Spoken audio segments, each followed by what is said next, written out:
ഇന്നത്തെ നമ്മുടെ റെസിപ്പി നല്ലൊരു അടിപൊളി ഡ്രിങ്കാണ് കേട്ടോ. കൂടുതൽ ആളുകൾക്കും ഇഷ്ടപ്പെടുന്ന ഒരു വെള്ളം തന്നെയായിരിക്കും ഇത്. നമ്മൾ നാട്ടിലൊക്കെ എന്തെങ്കിലും ഫംഗ്ഷന് കാര്യങ്ങൾക്കോ കല്യാണ വീട്ടിലോ അല്ലെങ്കിൽ കാര്യങ്ങൾക്കൊക്കെ കൂടുതലായിട്ട് ഉണ്ടാക്കുന്ന ഒരു കസ്റ്റാർഡ് ഡ്രിങ്കാണ് കേട്ടോ. അപ്പോൾ നിങ്ങൾക്ക് ഇഷ്ടമാണെന്ന് വിചാരിക്കുന്നു. ഇതൊന്ന് കണ്ടു നോക്കിയാലോ.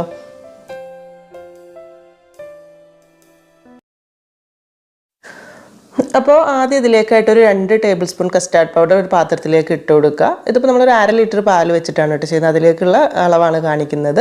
അതിൻ്റെ കൂടെ തന്നെ ഒരു 2 ടേബിൾ സ്പൂൺ തണുത്ത വെള്ളം, സാധാ നോർമൽ വാട്ടർ തന്നെ കേട്ടോ. അതോടെ ഒഴിച്ചു കൊടുത്തിട്ട് കട്ടയൊന്നുമില്ലാതെ നല്ലോണം ഒന്ന് മിക്സ് ആക്കി എടുത്തിട്ട് ഒരു സൈഡിലേക്ക് വെക്കാം. ഞാനിപ്പോൾ ഇവിടെ കടയിൽ നിന്ന് വാങ്ങിയിട്ടുള്ള കസ്റ്റാർഡ് പൗഡറാണ് എടുത്തിട്ടുള്ളത്. വീട്ടിലുണ്ടാക്കിയതാണെങ്കിൽ അതായാലും മതിയാവും. ഇനി അടുത്തത് ഇതിലേക്ക് ഒരു 2 കപ്പ് പാലാണ് എടുത്തിട്ടുള്ളത്. അത് നമുക്ക് കസ്റ്റാർഡ് റെഡിയാക്കാനുള്ള പാത്രത്തിലേക്ക് ഒഴിച്ചു കൊടുക്കുക. തീ കത്തിച്ചിട്ടൊന്നുമില്ല കേട്ടോ. അതിൻ്റെ കൂടെ തന്നെ ഒരു 1/4 കപ്പ് അളവിൽ വെള്ളം ഒഴിച്ചു കൊടുക്കുന്നുണ്ട്. ഒരുപാട് വെള്ളം ഇപ്പോൾ വേണ്ട.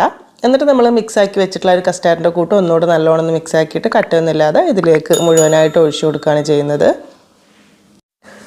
ഈ സമയത്ത് മധുരത്തിന് വേണ്ടിയിട്ട് ഒരു 1/2 കപ്പ് പഞ്ചസാര കൂടെ ചേർത്ത് കൊടുക്കുന്നുണ്ട് കേട്ടോ. അപ്പോൾ ഗ്യാസ് കത്തിച്ചിട്ടില്ല. ആദ്യം എല്ലാം കൂടെ നന്നായിട്ടൊന്നങ്ങ് മിക്സ് ആക്കി എടുത്തതിന് ശേഷമാണ് ഇനി തീ കത്തിക്കുന്നത്. അപ്പോൾ ഹൈ ഫ്ലെയിമിൽ വെച്ചിട്ട് കുറുക്കിയെടുക്കേണ്ട, ഒരു മീഡിയം ടു ലോ ഫ്ലെയിമിൽ വെച്ചിട്ട് നന്നായിട്ടൊന്ന് തിളപ്പിച്ചൊന്ന് കുറുക്കിയെടുത്താൽ മതിയാവും കേട്ടോ. തീ കൂട്ടി വെച്ച് കഴിഞ്ഞാൽ പെട്ടെന്ന് കട്ട പിടിക്കുകയും ചെയ്യും, പക്ഷെ വെന്തിട്ടുള്ളൊരു ടേസ്റ്റ് കിട്ടില്ല. അപ്പോൾ അത് ശ്രദ്ധിക്കുക. അതുപോലെ തന്നെ കൈ എടുക്കാതെ ഇളക്കിക്കൊണ്ടിരിക്കണം കേട്ടോ, അത് മറക്കരുത്. പിന്നെ അടി കട്ടിയുള്ളൊരു പാത്രത്തിൽ തന്നെ വേണം ഇത് ചെയ്തെടുക്കാൻ വേണ്ടിയിട്ട് കേട്ടോ, അല്ലെങ്കിൽ ഒരു അടി പിടിച്ച് പെട്ടെന്ന് കരിഞ്ഞൊരു ടേസ്റ്റ് വരും കേട്ടോ. അപ്പോൾ അതൊന്ന് പ്രത്യേകം ശ്രദ്ധിച്ചാൽ മതി. അപ്പം ഇതുപോലെ കുറച്ച് സമയം ഒന്ന് മിക്സാക്കി തിളച്ച് വരാൻ തുടങ്ങുമ്പോഴേക്കും ഈ ഒരു മിക്സ് കുറച്ചിങ്ങനെ കട്ടിപ്പ് വെച്ച് തുടങ്ങുന്നുണ്ട്. അപ്പോൾ കുറച്ചുകൂടെ ഒന്ന് കട്ടിയായിക്കോട്ടെ. ഇപ്പോൾ ഇതാ അത്യാവശ്യം നന്നായിട്ട് തിളച്ച് ഒരു പാകത്തിന് കുറുകലൊക്കെ ആയിട്ട് വന്നിട്ടുണ്ട്. ഞാൻ ഈ സമയത്ത് ഗ്യാസ് ഓഫ് ചെയ്യാൻ കേട്ടോ, കാരണം നമ്മൾ തണുത്തിട്ട് എടുക്കുമ്പോഴേക്കും അത്യാവശ്യം ഒന്നുകൂടെ ഒന്നങ്ങ് കുറുകിക്കോളും. ലാസ്റ്റ് ഞാൻ കുറച്ചൊരു വാനില എസൻസ് കൂടെ ചേർത്ത് കൊടുക്കുന്നുണ്ട്. അപ്പോൾ വാനില ഫ്ലേവറിലുള്ള കസ്റ്റാർഡ് പൗഡർ ആണെന്നുണ്ടെങ്കിൽ ഇതിൻ്റെ ആവശ്യം വരില്ല, പക്ഷെ എന്നാലും ഒരു ഇത്തിരി ഉണ്ടെങ്കിൽ നല്ലതായിരിക്കും. കുറച്ചുകൂടെ ഒരു ഐസ്ക്രീമിൻ്റെ ഒക്കെ ഒരു ടേസ്റ്റ് കൂടുതൽ വന്നോളും. അപ്പോൾ ഇനി ഇത് നമ്മൾ ശരിക്കും ഒന്ന് ചൂടാറി വന്നതിന് ശേഷം പിന്നെ ഫ്രിഡ്ജിലേക്ക് വെച്ചിട്ട് ഒരു 1-2 മണിക്കൂർ വെച്ചിട്ട് നന്നായിട്ട് തണുപ്പിച്ചെടുത്തതിന് ശേഷമാണ് ജ്യൂസാക്കി എടുക്കുന്നത്. ഇപ്പോൾ കസ്റ്റാർഡിൻ്റെ മിക്സ് ഫ്രിഡ്ജിൽ നിന്ന് പുറത്തെടുത്ത സമയത്ത് അത്യാവശ്യമൊക്കെ ഒന്ന് കുറുകി നല്ല തണുത്തിരിക്കുന്നൊരു കൂട്ടായിട്ടുണ്ട്.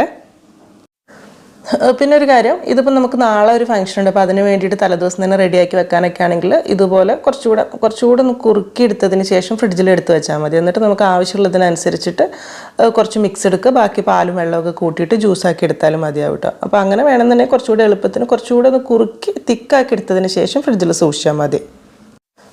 ഞാനിപ്പോൾ ഇത് മുഴുവനായിട്ട് ഇവിടെ ജ്യൂസാക്കി എടുക്കുകയാണ്. അപ്പോൾ അതിന് വേണ്ടിയിട്ട് ഇതൊരു മിക്സിയുടെ ജാറിലേക്ക് മുഴുവനായിട്ട് തന്നെ ഒഴിച്ചു കൊടുത്തിട്ടുണ്ട്. ഇനി ഇതിലേക്ക് കുറച്ചുകൂടെ നല്ല തണുപ്പ് എന്തായാലും വേണം, അപ്പോഴാണ് കറക്റ്റ് നല്ലൊരു ടേസ്റ്റ് ഉണ്ടാവും. അപ്പോൾ അതിന് വേണ്ടി കുറച്ച് ഐസ് ക്യൂബ്സ് ഇട്ട് കൊടുക്കുന്നുണ്ട്. അതിൻ്റെ കൂടെ തന്നെ ഒരു 1/2 to 1/4 കപ്പിൻ്റെ അടുത്ത് ഐസ് വാട്ടർ ഒഴിച്ചു കൊടുക്കുന്നുണ്ട് കേട്ടോ. അപ്പം വെള്ളം എത്രത്തോളം കട്ടി ജ്യൂസിന് വേണമെന്ന് നോക്കിയിട്ട് മതി. ഒരുപാട് കട്ടിയിൽ ഇങ്ങനെ കുറുകിയിരിക്കുന്ന ജ്യൂസിൻ്റെ ഒന്നും ആവശ്യമില്ല, ഒരു നല്ലൊരു ഡ്രിങ്ക് അത്രയേ ഉള്ളൂ കേട്ടോ. അപ്പം ആ ഒരു രീതിക്ക് വേണ്ടി ഇനി നല്ല തണുത്തിരിക്കുന്ന പാൽ വേണമെങ്കിൽ പാൽ ഒഴിച്ചു കൊടുക്കുകയും ചെയ്യാം കേട്ടോ. ഇപ്പോൾ നമ്മൾ ഇതിലേക്ക് ഐസ് വെള്ളമൊക്കെ കുറച്ച് കൂടുതൽ എടുത്തുകൊണ്ട് തന്നെ മധുരം കുറച്ച് കുറവായിരിക്കും. അപ്പോൾ അതിന് വേണ്ടിയിട്ട് കുറച്ച് കണ്ടൻസ്ഡ് മിൽക്ക് ഒഴിച്ചു കൊടുക്കുന്നുണ്ട് കേട്ടോ. അപ്പോൾ കണ്ടൻസ്ഡ് മിൽക്ക് എങ്ങനെ വീട്ടിലുണ്ടാക്കുക എന്നുള്ള റെസിപ്പി നമ്മൾ മുൻപ് കാണിച്ചിട്ടുണ്ട്, അത് തന്നെയാണ് കേട്ടോ ഇത്. അപ്പം അതിൻ്റെ ലിങ്ക് ഡിസ്ക്രിപ്ഷൻ ബോക്സിൽ കൊടുത്തിട്ടുണ്ട്. പിന്നെ അതില്ലെങ്കിൽ പഞ്ചസാര ആയാലും മതി. അപ്പോൾ ഇത്രയും കാര്യങ്ങളെല്ലാം കൂടെ ചേർത്തിട്ട് നന്നായിട്ടൊന്ന് അടിച്ചെടുത്തിട്ട് വരാം. നമ്മളിതിങ്ങനെ നന്നായിട്ട് അടിച്ചെടുത്ത് വരുന്ന സമയത്ത് ഇതുപോലെ നല്ലൊരു പത ഉണ്ടാവും കേട്ടോ. ഈ ഒരു പതയാണ് ഇതിൻ്റെ മെയിനായിട്ട് വരുന്നത് കേട്ടോ. ശരിക്കും ഒരു ഐസ്ക്രീം വെള്ളം പോലെ തന്നെ തോന്നും. ഇപ്പോൾ തന്നെ ടേസ്റ്റ് നോക്കുന്ന സമയത്ത് ഈ ഒരു ലൂസ് കറക്റ്റ് ആയിരിക്കും കേട്ടോ.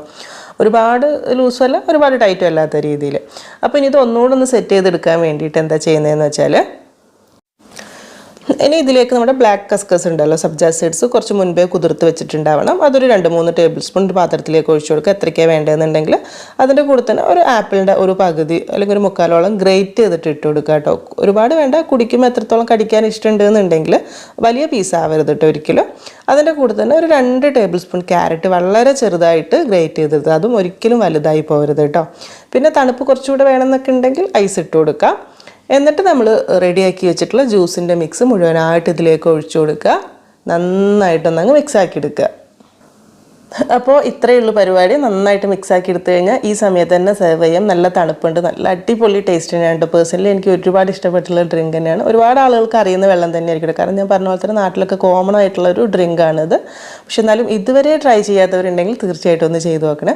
അപ്പോൾ നമ്മൾ പറയുന്ന പോലെ തന്നെ ഐസ്ക്രീമിൻ്റെ ആ ഒരു ടേസ്റ്റിൽ ഉണ്ടാക്കുന്ന ഒരു വെള്ളമാണ്. അപ്പോൾ ഇനിയിപ്പോൾ ഒരു ഫംഗ്ഷന്, കല്യാണത്തിനൊക്കെ വേണ്ടിയിട്ട് അല്ലെങ്കിൽ വീട്ടുകൂടലിനൊക്കെ ഉണ്ടാക്കുന്ന സമയത്തൊക്കെ ആണെങ്കിൽ കുറച്ച് ഐസ്ക്രീമൊക്കെ ചേർത്ത് മിക്സ് ആക്കണമെന്നുണ്ടെങ്കിൽ അങ്ങനെയും ചെയ്യാം കേട്ടോ. എന്തായാലും ഇങ്ങനെ തന്നെയാണെങ്കിലും സംഭവം സൂപ്പർ ടേസ്റ്റ് തന്നെയാണ്. അപ്പോൾ നിങ്ങൾ ഇതുവരെ ചെയ്ത് നോക്കാത്തവരുണ്ടെങ്കിൽ ചെയ്ത് നോക്കുന്ന സമയത്ത് ഫീഡ്ബാക്കൊക്കെ അറിയിക്കുക. അപ്പോൾ എന്തായാലും എന്നത്തെയും പോലെ തന്നെ നല്ല റെസിപ്പീസായിട്ട് പുതിയ വീഡിയോയിൽ കാണാം. പിന്നെ നമ്മുടെ വീഡിയോ നിങ്ങൾക്ക് കണ്ടിട്ട് ഇഷ്ടപ്പെട്ടിട്ടുണ്ടെങ്കിൽ ലൈക്ക് ചെയ്യേണ്ട കാര്യം മറക്കരുത്. അതുപോലെ ഇതുവരെ ചാനൽ സബ്സ്ക്രൈബ് ചെയ്യാത്തവരാണെങ്കിൽ അതും മറക്കരുത് കേട്ടോ. അപ്പോൾ ഓക്കെ, താങ്ക് യു.